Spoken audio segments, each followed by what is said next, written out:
Assalamualaikum warahmatullahi wabarakatuh. Perkenalkan, nama saya Farah Salma, NIM 14014211190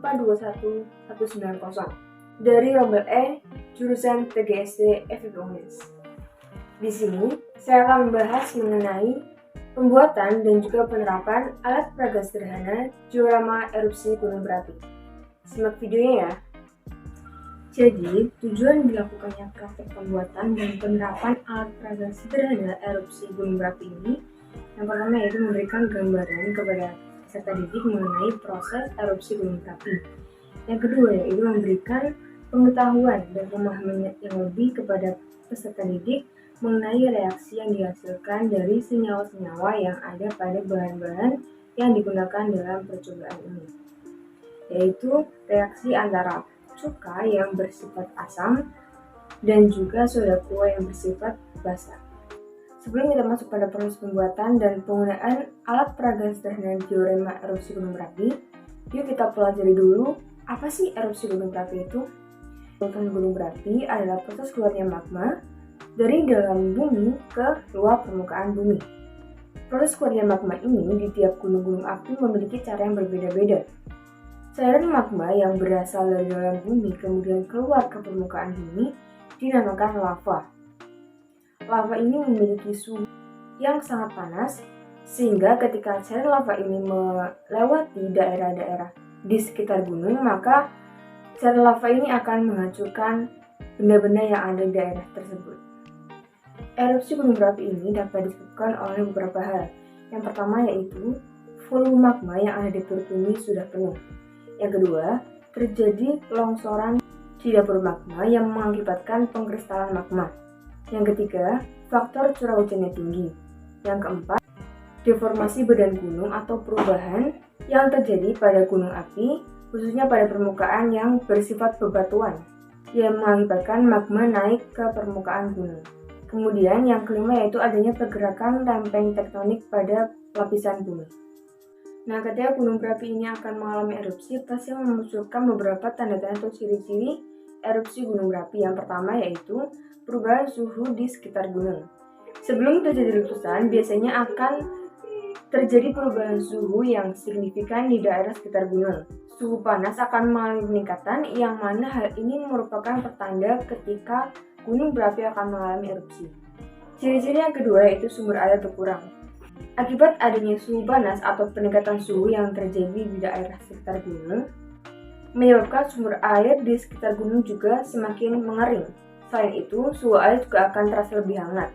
Akibatnya, cadangan air yang ada di tanah juga menguap karena panas dari magma atau karena faktor-faktor aktivitas lain yang bersifat aktivitas vulkanis. Ciri-ciri yang ketiga yaitu aktivitas gempa tremor yang semakin meningkat. Semakin tingginya aktivitas magma yang terjadi karena mendapatkan tekanan dari dalam bumi, menjadikan lapisan batuan akan mengalami tekanan yang kemudian menimbulkan sebuah getaran yang kita kenal sebagai gempa. Peningkatan aktivitas kegempaan ini menjadi tanda atau ciri-ciri yang penting sebelum terjadinya erupsi gunung berapi. Ciri yang keempat yaitu hewan yang berada di sekitar gunung akan turun gunung. Akibat adanya perubahan suhu menjadi sangat panas dan aktivitas vulkanis yang semakin meningkat, membuat hewan-hewan yang berada di sekitar lereng gunung akan turun ke kaki gunung atau bahkan turun ke pemukiman warga. Baik, itu tadi sedikit penjelasan mengenai erupsi gunung berapi yang semoga bisa menambah pengetahuan teman-teman terkait dengan erupsi gunung berapi itu sendiri. Untuk lebih jelasnya mengenai bagaimana proses terjadinya erupsi gunung berapi ini, kita akan langsung membuat alat peraga diorama erupsi gunung berapi dengan bahan-bahan yang sederhana dan dapat ditemukan dengan mudah di lingkungan kita. Untuk lebih jelasnya, simak video berikut ya. Jadi ini merupakan alat dan bahan yang kita butuhkan untuk membuat alat peraga erupsi gunung berapi.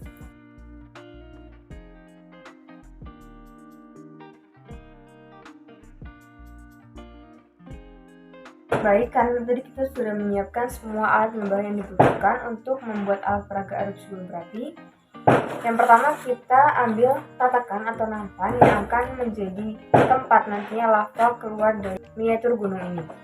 Kemudian keras karton tadi kita bentuk menyerupai gunung dan nanti di dalamnya akan diletakkan botol sebagai tempat untuk menaruh soda kue, cuka, pewarna, dan bahan lainnya. Selanjutnya kita mulai. Yang pertama yaitu kita tuangkan terlebih dahulu cuka ke dalam gelas mineral yang sudah kita siapkan.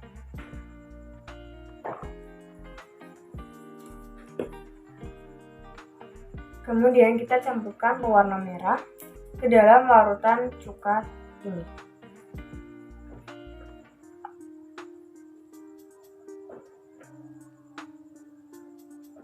Kita aduk.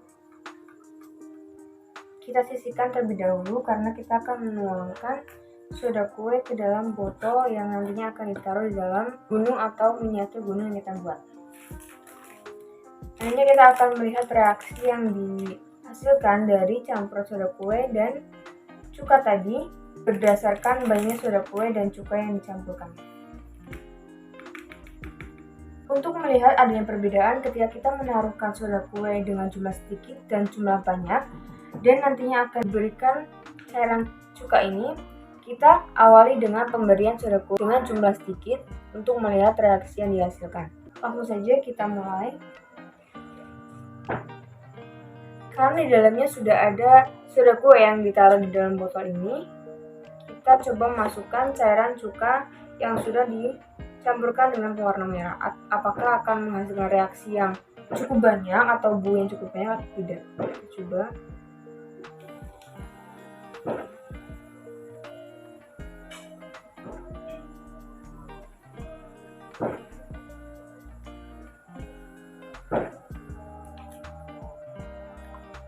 Seperti yang kita lihat, baru ada sedikit buih-buih yang dihasilkan ketika soda kue yang kita berikan hanya sedikit. Karena percobaan yang pertama yaitu dengan menggunakan sedikit soda kue untuk kemudian dilarutkan dengan aliran cuka ini, kita coba percobaan kedua yaitu dengan memperbanyak jumlah soda kue yang diletakkan di dalam botol. Kemudian tadi saya mencoba dengan ditambahkan deterjen bubuk. Kita akan melakukan percobaan yang kedua, apakah berhasil.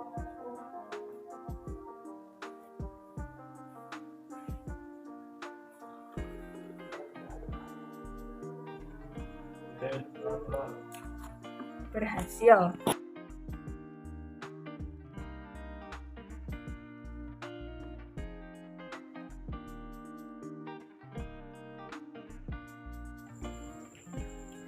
Setelah kita melakukan percobaan pembuatan alat peraga erupsi gunung berapi ini, kita memperoleh dua pengetahuan tambahan, yaitu bagaimana kita bisa mengetahui proses erupsi gunung berapi, dan juga kita bisa mengetahui bagaimana reaksi dari bahan-bahan yang digunakan dalam percobaan ini, yang mana yaitu bahannya berupa cuka dan juga soda kue. Bisa juga ditambah dengan deterjen bubuk.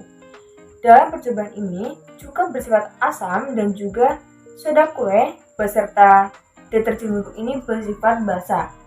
Jadi ketika senyawa yang bersifat asam yaitu cuka ini dicampurkan dengan senyawa bersifat basa yaitu soda kue ataupun deterjen bubuk, akan menghasilkan reaksi berupa karbon dioksida yang kemudian menyebabkan timbulnya buih-buih tadi yang keluar dari dalam gunung.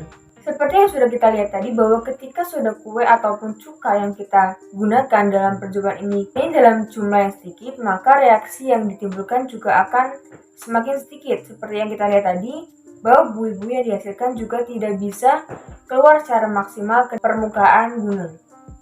Nah, buih-buih yang dihasilkan dari percobaan erupsi gunung berapi ini merupakan gambaran secara umum magma yang keluar dari perut gunung yang terjadi ketika adanya erupsi gunung berapi. Kemudian, cairan magma yang sudah berada di permukaan gunung ini disebut dengan lava. Suhu lava yang ada di permukaan gunung ini memiliki suhu yang sangat panas, yaitu sekitar 800 sampai 1200 derajat Celcius. Yang mana ketika cairan lava ini melewati daerah-daerah sekitar gunung, maka benda-benda yang ada di daerah tersebut akan hancur. Seperti yang kita lihat pada peristiwa nyata dari erupsi gunung berapi. Baiklah, sekian percobaan yang kita lakukan pada hari ini. Semoga percobaan ini membawa manfaat kepada teman-teman sekalian mengenai bagaimana proses erupsi gunung berapi dan bagaimana reaksi yang dihasilkan dari gabungan antara senyawa-senyawa kimia yang bersifat asam yaitu cuka dan juga bersifat basa yaitu soda kue ataupun deterjen bubuk. Sekian dari saya. Terima kasih. Wassalamualaikum warahmatullahi wabarakatuh.